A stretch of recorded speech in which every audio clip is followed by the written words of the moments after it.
آج اہل حدیث نوجوانوں کے عقیدے میں فساد و بگاڑ کی کئی صورتیں آئی ہیں.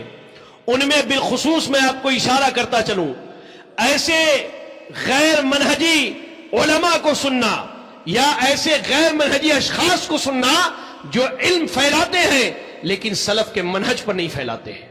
مثال دوں، ہندوستان میں مشہور لوگ ہیں، مولانا اسرار احمد صاحب ایک گمراہ آدمی گزرے ہیں، انجینئر محمد علی مرزا صاحب، مفتی طارق مسعود صاحب، طارق جمیل صاحب، ان جیسے جاوید احمد غامدی صاحب، یہ وہ لوگ ہیں جن کی وجہ سے آج اہل حدیث نوجوانوں کے عقائد میں فساد آ رہے ہیں.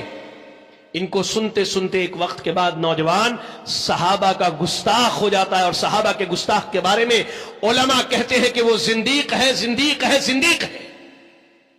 یاد رکھیں ان چیزوں کو، یاد رکھیں.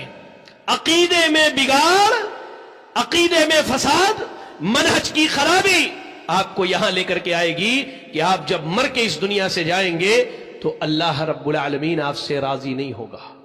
کیسے اللہ راضی ہوگا؟ میں ایک مثال دے کے سمجھاتا ہوں کیسے راضی ہو.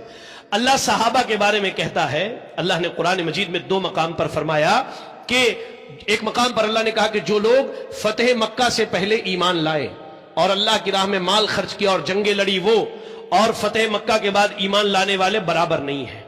وَكُلًّا وَعَدَ اللَّهُ الْحُسْنَى، لیکن اللہ نے تمام صحابہ سے، چاہے وہ فتح مکہ سے پہلے ایمان لائے ہوں یا بعد میں ایمان لائے ہوں، اللہ نے حسنہ کا وعدہ کیا ہے. اب یہ حسنہ کیا ہے؟ قرآن کہہ رہا ہے ان الذین سبقت لهم منا الحسنى اولئک عنها مبعدون، کہ جن کے لیے ہم نے حسنہ کا وعدہ کیا ہے وہ جہنم سے دور رکھے جائیں گے.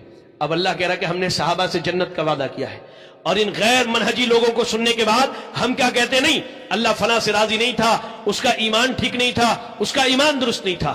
ایک کی ضمانت اللہ دے رہا ہے اور دوسرے کی ضمانت یہ گمراہ لوگ دے رہے ہیں. اب یہ گمراہی لے کر ہم اللہ کے سامنے جائیں کہ اللہ ہم سے راضی ہوگا؟ عقیدے کا بگاڑ، عقیدے کا فساد، یہ بری موت کی علامت ہے.